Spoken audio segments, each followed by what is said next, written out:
Hello again. This is another video in the set of short tutorials directed towards the new Cinema 4D user. These tutorials are a brief overview of various aspects and concepts within the software.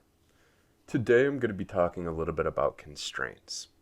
As we see here in this quick test file that I've set up, we have a platonic that is inheriting the position and rotation of these two cubes and then this null object over here. And this is being controlled by using the various slider strength attributes of the transform constraint tag. So let me stop this and let's start this over from scratch. To begin, let's delete out the null and we'll delete out the constraint tag. I do have some keyframes on this platonic, and I'm going to delete those for the moment, and we'll get to those in a moment. So what we have here is we have a scene with two cubes, a red cube and a green cube, both of which have a vibrate tag applied to them, and the amplitude set to 100 with a frequency of 0.5, as well as a rotational amplitude of 30 degrees in all directions, also with a frequency of 0.5. The only difference on either of these is the seed value. Red is set to 0, green is set to 1. That way they are vibrating independently of one another. As we hit play, we see that the two cubes are vibrating and wobbling in space, but the platonic solid is doing nothing. So rewind, and just to note, I am in the animate layout of Cinema 4D. If this looks foreign to you and you want to get over to this, just click on the word animate right here. The only difference that this layout has is that the timeline is visible down here in the bottom as opposed to it just being the material manager. So to get started, I'm going to right-click on the platonic, go to rigging tags, and we're going to go to constraint tag. By adding this constraint tag, this will allow us to stick the platonic to another object in the scene. This is very useful when you have, let's say, a character that needs to pick something up with their hand, or you have a molecule that needs to bind to another molecule that is already in motion, and for whatever reason, these objects in the scene cannot be siblings or utilize the parent-child relationship in the object manager. So to get started, we'll activate the transform constraint. And in the transform tab, we'll start by bringing in the red cube. Now immediately the platonic snaps to the position and rotation of the red cube. We hit play and it's completely stuck there perfectly.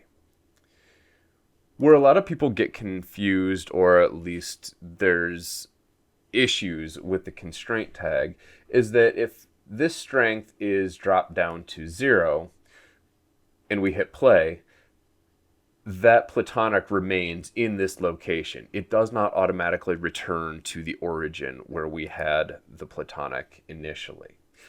We do have the freedom now to move this back to the origin, and we can reset the position and rotation, and now it is at completely the world center.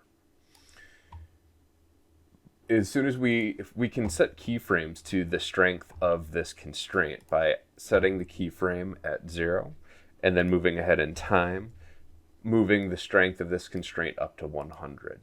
But you see right there how the platonics immediately snap to the location. If we were to rewind time and go back to frame 0, the platonic stays right there. And again, this is because there's nothing telling the platonic that it needs to return to the world origin.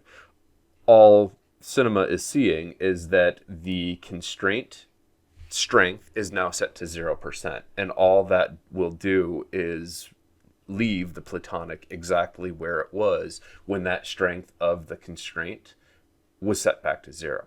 So if we move ahead in space and we see that the platonic is right here, if we move back in time, we see that it remains right there.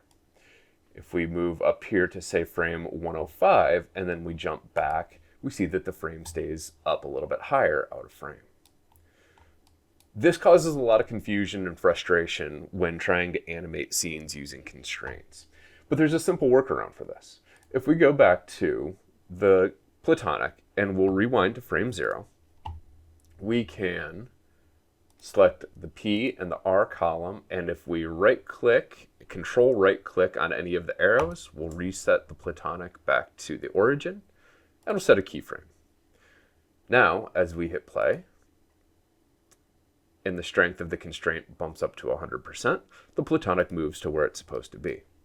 But here's the difference. Now if we rewind this and we jump back in time, we see that the platonic returns to where its origin, where it originally started from. And this is visible not only by clicking, but also by dragging the playhead, and we see that the platonic moves back and forth.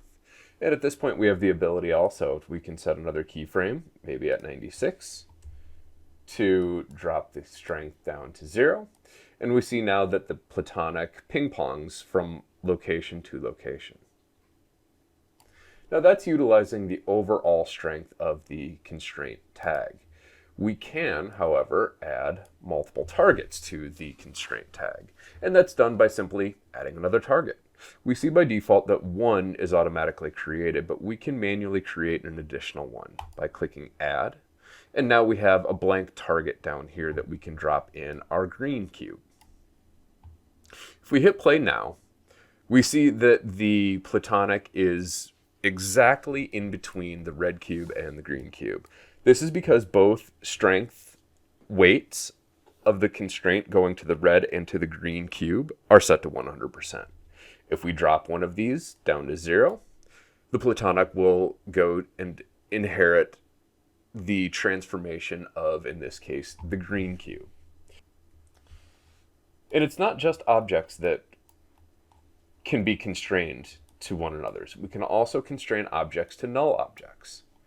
If we have a null object in our scene and change its visibility to, let's say, a cube and move it back in space a little bit, back in our constraint tag, we can add one more target. And in this case, we'll drop in that null. And at frame 72, we will set a keyframe, wait at the 100%. Excuse me. We'll need to drop the weight of the null object to 0. And then at frame 96, we'll flip-flop the red and the null. And now we have the platonic that is being moved simply by the constraint tag from green to red over to the null object. We also have the ability still to set the keyframe strength of the tag overall and then move it down to 0. And we should see that the platonic then moves from the null back to the origin. And once again, it's moving back to that origin because we have a keyframe set on the platonic, so it always has a position that it will return to. One last point of note on using constraint tags is order of operations. As with anything else in Cinema 4D, order of operations is carried out from the top down of the object manager. Because we need to have the cubes and or nulls animated first in order to establish their location before the constraint can then take the platonic and move it to their locations, they need to be animated first, and so they need to be above the object that is being constrained. That's why we have the red, the green, and the null above the platonic in the object manager. If we were to flip-flop this, in a simple scene like this, we probably won't see much issue, but there will be, actually you can see. So if we zoom in here, there's a lag. They're not remaining, the platonic is not remaining perfectly registered with the green cube. And if we jump in time, we see this lag before it snaps into place. This is a little bit awkward to look at in the viewport and can be frustrating. And in more complex scenes, this lag can be much more noticeable. And come render time, this can cause issues with popping frames. So the fix for this is to make sure that the constraint tag is on an object that is below all of the objects that it's being constrained to in the hierarchy. And now we see we have none of that lag.